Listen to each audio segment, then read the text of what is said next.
Ito ang kaparusahan, ang kasalanan, ang nagdudulot ng kamatayan. Nang isugo ng Ama ang kanyang bugtong na anak na si Jesus, ialay ang kanyang buhay sa krus, na binugunita ng larawang nasa likuran. Binago ni Jesus ang kamatayan.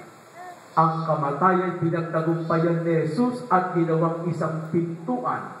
Pintuan upang lumipat tayo sa kabilang buhay. Lumipat sa isang panibagong yugto ng buhay na tayo ay haharap sa Diyos. Nakalulungkot isipin, kailan natin napag-usapan ang kamatayan sa ating mga pag-uusap?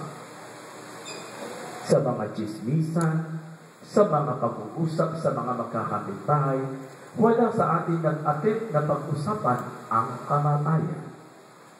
Bakit? Dahil takot tayong mamatay.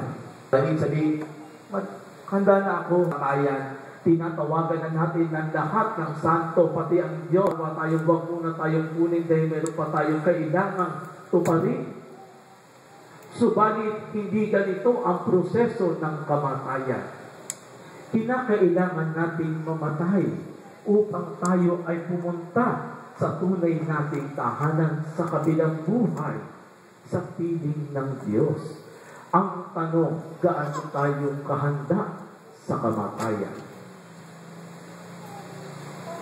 Pag tayo'y nakikipaglibing, hindi tayo nakikipaglibing upang ipakita sa ating kakilala, nakipaglibing ako.